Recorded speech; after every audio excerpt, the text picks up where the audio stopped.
بسم اللہ الرحمن الرحیم۔ ایک ایسا جانور جس کے اندر صبر، عاجزی، وفاداری، توکل اور بیداری جیسی صفات موجود ہیں۔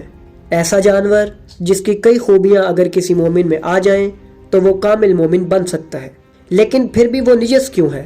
یہی وہ سوال تھا جو ایک شخص نے ایک جلیل القدر ہستی سے پوچھا، اور جواب ایسا ملا کہ اس کا دل دہل گیا۔ آخر وہ جواب کیا تھا؟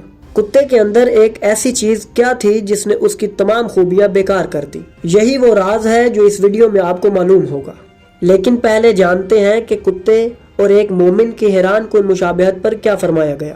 ایک دن ایک شخص نے امام جعفر صادق علیہ السلام سے پوچھا، کتے کے اندر بے شمار خوبیاں ہیں، یہ وفادار ہے، صابر ہے، قناعت پسند ہے، بھوکا رہتا ہے، بیدار رہتا ہے، درویشوں جیسی زندگی گزارتا ہے، پھر بھی اسے نجس کیوں قرار دیا گیا؟ امام جعفر صادق علیہ السلام نے فرمایا، واقعی کتے میں مومن کی کئی صفات پائی جاتی ہیں۔ یہ اپنے مالک کے لیے وفادار ہے، صبر کرتا ہے، بیدار رہتا ہے، درویشوں کی طرح جیتا ہے، لیکن اس کے اندر ایک ایسی خرابی ہے جو اس کی تمام خوبیوں کو مٹا دیتی ہے۔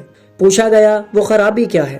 امام نے فرمایا، یہ اپنے ہم جنسوں کو برداشت نہیں کرتا، اپنے ہی جیسے کسی دوسرے کتے کو دیکھتا ہے تو بھونکنے لگتا ہے، اس کے وجود کو تسلیم نہیں کرتا۔ یہ سن کر وہ شخص خاموش ہو گیا، کیونکہ اسے احساس ہو چکا تھا کہ ایک سچا مومن وہی ہے جو دوسرے کے وجود کو برداشت کرے، حسد نہ کرے، بغض نہ رکھے اور اپنے بھائیوں کو نیچا دکھانے کی کوشش نہ کرے۔ یہ تھی نجاست کی اصل وجہ اور کتوں میں مومن کی صفات۔ اسلامی کتابوں میں کئی علماء اور صوفیاء نے کتے کی صفات اور مومن کی زندگی پر روشنی ڈالی ہے۔ مختلف روایات اور تفسیر کی کتابوں میں درج ذیل صفات کا ذکر کیا گیا ہے۔ صبر اور شکر، کتا جو کچھ مل جائے اسی پر خوش ہو جاتا ہے، یہی قناعت اور صبر کی علامت ہے۔ قرآن میں اللہ فرماتا ہے، اور جو صبر کرے اور درگزر کرے یہی بڑی ہمت کے کاموں میں سے ہے۔ بھوک برداشت کرنا، کتا اکثر بھوکا رہتا ہے مگر صبر کرتا ہے، یہ صالحین اور درویشوں کی نشانی ہے۔ بھوک کو برداشت کرنا اور کم کھانا عبادت میں مددگار ثابت ہوتا ہے۔ جھگڑوں سے گریز، کتا اگر کسی دوسرے کتے کے سامنے کمزور ہو جائے تو جھگڑا نہیں کرتا بلکہ اپنی جگہ چھوڑ دیتا ہے۔ حدیث میں آیا ہے، مومن وہ ہے جو دوسرے کے لیے آسانی پیدا کرے اور جھگڑوں سے بچے۔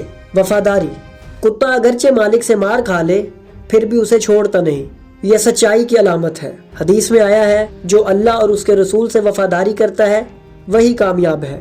توکل یعنی بھروسہ، کتا اپنی روزی کی زیادہ فکر نہیں کرتا، جہاں رزق مل جائے وہیں کھا لیتا ہے، یہی مومن کی نشانی ہے۔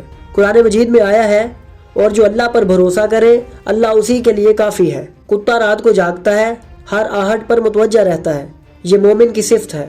کتا ہمیں آخر کیا سکھاتا ہے؟ صبر و قناعت اختیار کریں، اپنے مسلمان بھائیوں کو نیچا نہ دکھائیں، توکل اور عاجزی کو اپنائیں، حسد، بغض اور دشمنی سے بچیں، عبادت اور بیداری کو اپنی زندگی کا حصہ بنائیں۔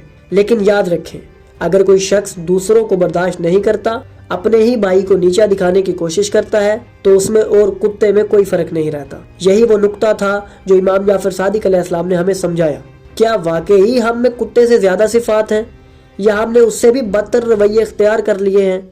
تو ناظرین، یہ مت سوچیں کہ آپ مومن ہیں جب تک آپ میں اپنے بھائی کو برداشت کرنے کی طاقت نہیں، یہ مت سمجھیں کہ آپ نیک ہیں جب تک آپ میں حسد، بغض اور نفرت باقی ہے، یہ مت بھولیں کہ آپ کا دل دوسروں سے دشمنی میں بھرا ہوا ہے۔ کتا کم از کم اپنی وفاداری پر قائم رہتا ہے، مگر ہم اپنوں کے خلاف سازشیں کرتے ہیں، ان کے گرنے کا انتظار کرتے ہیں، اور جب موقع ملے تو انہیں ختم کرنے سے بھی گریز نہیں کرتے۔